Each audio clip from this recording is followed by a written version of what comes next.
ఆర్గనైజర్స్కి ధన్యవాదాలు. ఈ పార్క్ వచ్చినందుకు మేము ఎన్నోసార్లు ఈ పార్కు గురించి మున్సిపల్ ఆఫీస్కి వెళ్ళి కమిషనర్ గారికి చెప్పడం జరిగింది. అలాగే లెటర్లు కూడా ఒక 50 మందితో సంతకాలు పెట్టించి లెటర్లు ఇవ్వడం జరిగింది. అయినా స్పందించలేదని చెప్పి మొన్న కలెక్టర్ గారికి కూడా 2-3 దఫాలు లెటర్లు ఇవ్వడం జరిగింది. అప్పుడు వచ్చి ఏదో కొద్దిగా ఇక్కడ చేయడం జరిగింది, కానీ పూర్తిగా మాకు ఇక్కడ వాచ్మెన్ నియమించమని అడిగాము. వాచ్మెన్ కూడా నియమించలేదు. ఇప్పటికీ కూడా వాచ్మెన్ లేడు. మళ్ళీ మామూలుగా యథావిధిగా తుప్పలు మామూలుగా పెరిగిపోయి ఉన్నాయి. ఇవన్నీ కూడా ఒకసారి వీడియో తీయించి మీకు అందరికీ తెలియపరుస్తాం కూడా అనుకుంటూ, ఈ పిఠాపురం టౌన్లోని ఆదుగోయి దగ్గర నుంచి దూలసంత వరకు రోడ్డు సెంట్రల్ లైటింగ్ వేసి పవన్ కళ్యాణ్ గారి పేరు నిలబెట్టుకుంటారని మేము కోరుకుంటున్నాం.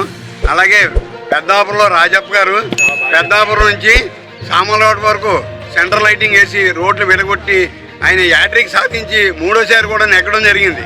అదేవిధంగా పవన్ కళ్యాణ్ గారు ఇక్కడ పిఠాపురంలో కూడా చిరస్థాయిగా ఉంటారని మేము కోరుకుంటూ, మేము అనుకున్నది డెవలప్మెంట్ చేస్తారని రోడ్లు వెడల్పు చేస్తూ, మా దత్తుడుగుడి రోడ్డును కూడా వెడల్పు చేస్తూ, పెద్ద బజార్ రోడ్డు కూడా ఇప్పుడు గోతులతో అధ్వానంగా ఉంది, ఆ రోడ్డు కూడా వెడల్పు చేసి బాగు చేస్తారని కోరుకుంటూ, ఇది పవన్ కళ్యాణ్ గారి దృష్టికి వెళ్లకుండా కొన్ని దుష్టశక్తులు ఇక్కడ ఆపేస్తారని కూడా మాకు తెలిసింది. అది కూడా మీరు పవన్ కళ్యాణ్ గారి దృష్టికి తీసుకెళ్ళి ఈ సూర్య న్యూస్ ద్వారా వెళ్తుందని మేము కోరుకుంటూ, తర్వాత మాకు ఈ పార్కుని కాకుండా పిఠాపురంలో ఉన్న పార్కులన్నీ కూడా పవన్ కళ్యాణ్ నియోజకవర్గంలో ఉన్న పార్కులన్నీ కూడా డెవలప్ చేస్తారని మేము కోరుకుంటున్నాం. ఆయన ఇంతవరకు చాలా చేశారు. 380-800 కోట్లు ఇచ్చారన్నారు.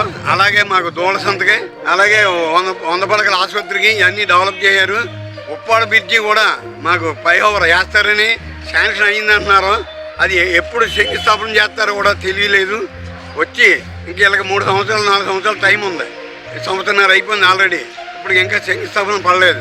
పవన్ కళ్యాణ్ గారి దృష్టి వెళ్తే ఇది చేస్తారని మేము కోరుకుంటూ, పవన్ కళ్యాణ్ మీద ఉన్న నమ్మకం చొప్పుని ఈ సూర్య న్యూస్ ద్వారా మీకు తెలియజేస్తామని కోరుకుంటున్నాం.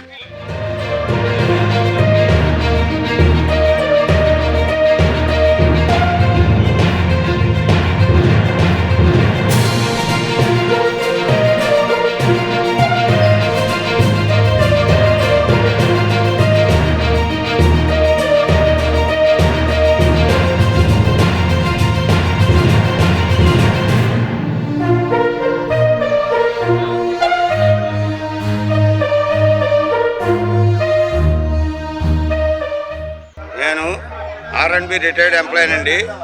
అనేక కొత్త ప్రభుత్వం వచ్చింది, అనేక ఎమ్మెల్యేలు కూడా పెరిగారు, మినిస్టర్లు పెరిగారు, కానీ ఆ శాఖల్లో ఎంప్లాయీస్ లేరు. నేను మొన్న R&B ఆఫీస్కి వెళ్తే శ్మశానంలా ఉంది. ఎంప్లాయీస్ లేకుండా ఏ కార్యక్రమంలో ఈ పార్కులో 2 ఉండేవారండి. వాచ్మెన్లు ఒక్కడు కూడా లేడు.